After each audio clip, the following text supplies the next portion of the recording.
വിശദമായ മെമ്മോറാണ്ടം സംസ്ഥാന സർക്കാർ തയ്യാറാക്കി കേന്ദ്രത്തിന് സമർപ്പിച്ചു. എല്ലാ കണക്കുകളും എസ്റ്റിമേറ്റ് ഇട്ടുകൊണ്ട് കൊടുത്തു. ആ കണക്ക് കൊടുത്ത് ഈ ദുരന്തം കഴിഞ്ഞ് 2 മാസമായിട്ടും ഒരു നയാ പൈസ പ്രധാനമന്ത്രിയുടെ കെയർ ഫണ്ടിൽ നിന്നോ ഈ ദുരന്ത നിവാരണ പ്രതികരണ ഫണ്ടിൽ നിന്നോ കേരള സംസ്ഥാനത്തിന് കിട്ടിയിട്ടില്ല എന്നാണ് ഇന്ന് ഹൈക്കോടതി അറിയിച്ചിരിക്കുന്നത്. ഹൈക്കോടതി പറഞ്ഞൊരു വാചകമുണ്ട്: ദുരിതാശ്വാസത്തിന് വേണ്ടി ദുരന്തബാധിതരായ മനുഷ്യർ അധികൃതർക്ക് പിന്നാലെ നടക്കേണ്ട ഒരു സാഹചര്യം ഉണ്ടാക്കരുത് എന്നാണ്. ഇതാണ് നമുക്ക് കേന്ദ്രത്തോടും ചോദിക്കാനുള്ളത്. അങ്ങനെ ഇനി ഈ മനുഷ്യർ പിന്നാലെ നടക്കണമോ? ഇങ്ങനെ നടന്നില്ലല്ലോ. നമ്മുടെ മുന്നിൽ കണക്കുണ്ടല്ലോ.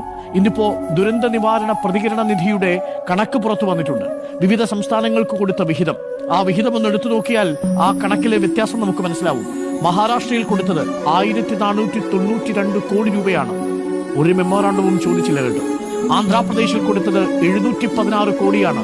മെമ്മോറാണ്ടം വേണ്ടി വന്നില്ല, TDPയുടെ ഒരു നോട്ടം മാത്രമേ വേണ്ടി വന്നുള്ളൂ. ബീഹാറിൽ കൊടുത്തത് 685 കോടിയാണ്.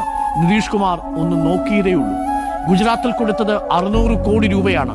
അവിടെ നോക്കിയത് പോലുമില്ല എന്നതാണ്. കേരളത്തിന് SDRFിലേക്ക് നീക്കിവെച്ചത് 145 കോടിയാണ്. ഒന്ന് ആലോചിച്ച് നോക്കൂ. ഇതാണ് സംഭവിച്ചിരിക്കുന്നത്. ഒരു പഞ്ചായത്തിലെ 3 വാർഡുകൾ അപ്പാടെ ഒലിച്ചുപോയി. ഈ 668-ലധികം വീടുകൾ പൂർണ്ണമായും ഭാഗികമായും തകർന്നു. ഇല്ലാത്ത മനുഷ്യര്, ബന്ധുക്കളില്ലാത്ത മനുഷ്യര്, ഒറ്റപ്പെട്ടു പോയി അനാഥത്തിന്റെ ദ്വീപുകളിൽ നിൽക്കുന്ന മനുഷ്യരാണ്. അവരെ ഇനിയും ഈ ദുരിതാശ്വാസത്തിന് വേണ്ടി ഈ അധികൃതർക്ക് പിന്നാലെ ഓടിക്കരുത് എന്ന് ഹൈക്കോടതി പറയുമ്പോൾ നമുക്ക് വിശ്വസിക്കേണ്ടി വരും കേന്ദ്രത്തിന്റെ കണ്ണീരിന് ആത്മാർത്ഥത അല്പം കുറവുണ്ടായിരുന്നുവെന്ന്.